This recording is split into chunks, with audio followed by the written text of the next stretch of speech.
Hello, ladies and gentlemen, and welcome back to my podcast.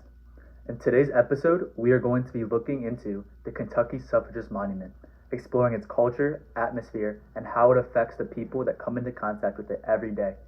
The Kentucky Suffragist Monument is located right in front of the Third Bank, which is on S. Mill Street and W. Vine Street, centered in the heart of Lexington. The area surrounding the Kentucky Suffragist Monument gives you a nice and peaceful vibe, but can also be very hectic depending on which day you were there.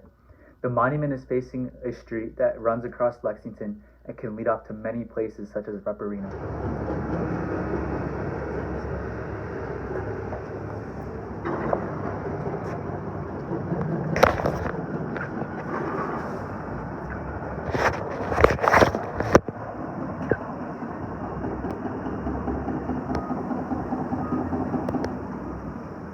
These are the sounds you are most likely to hear when visiting or passing by the monument.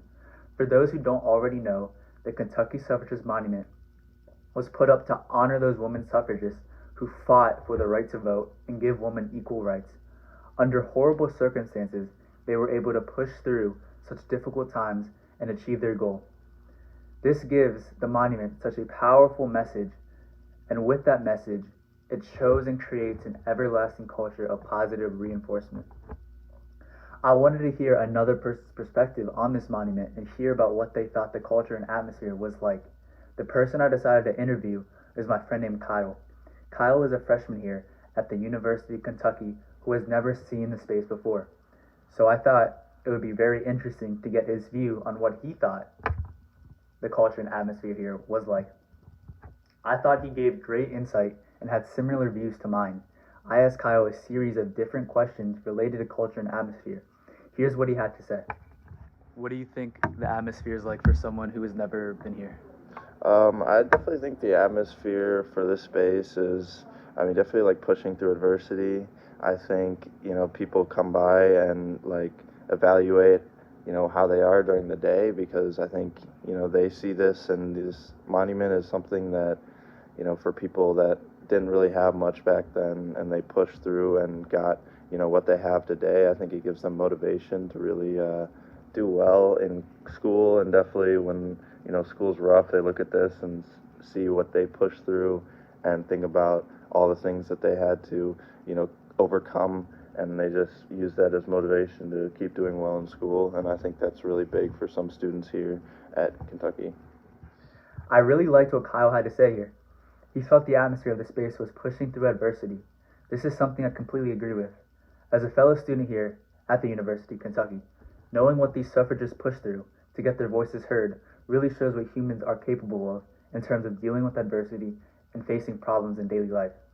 These suffragists had all odds against them and still reached their goals. This is really motivating to me and other students here at the University of Kentucky.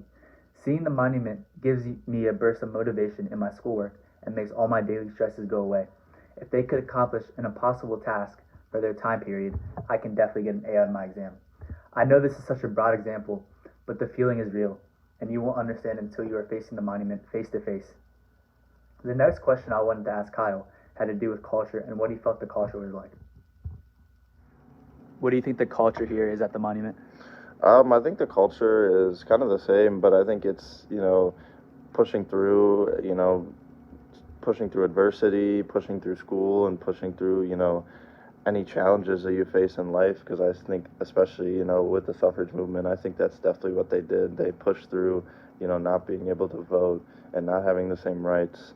And I think they, wouldn't stop until they accomplished what their goal was, to have equal rights and to be able to be the same as, men during that time. And I think, for students that look at that and think, they're not doing the best in school or whatever, I think that when they look at that, they'll push through even harder and try to get those good grades and try to, do well in that exam. And I just think overall it's like a positive for, students walking by. I really like how Kyle has stuck with the idea that the monument brings and tries to bring the best out of people, which reinforces my thoughts that the culture of this monument brings in this positive reinforcement. Pushing through any adversity you have and telling yourself things like you can get a good grade, you can accomplish that goal, and you can do good on the next exam are things this monument motivates you into doing. Lastly, I wanted to give get Kyle's thoughts on location and if the location impacts the culture of the space at all. Do you think the location impacts its culture?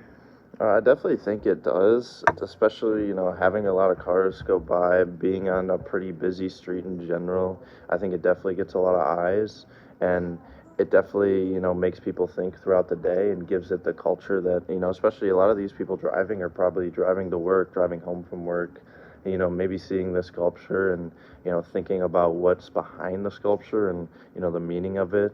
I think that might impact somebody's day and push them even harder to work harder and work and get something done at home that they didn't want to do. They just wanted to go home and relax. And I think that might change some people's mindsets and some people's things that they do throughout the day. I completely agree with Kyle here. The location does make the culture a whole lot better. The monument is on a decently busy street in the heart of Lexington. Most people that are walking by are either students or adults driving to work. This is perfect for the monument because the monument stands for motivation and brings in positive reinforcement. So the target audience is perfect here. If it was put up in a very secluded area that not a lot of people see, then this monument would be very useless because its meaning is so strong to the people that see it. As I was walking away from the monument and interview, I saw a fellow student here at the University of Kentucky walking by. I remember vividly how she stepped in front of the monument and took a deep breath. Her face went from worry and stressed to a face that looked determined and worry-free in a matter of seconds. This is when I knew what the monument stood for and how it creates an everlasting culture of positive reinforcement. I hope you enjoyed this episode and our journey of learning more about the Kentucky Suffragist Monument, its culture, and how it affects people in their daily lives. Join me next time where we will be taking a look into the William T. Young Library and its culture and how it affects people daily.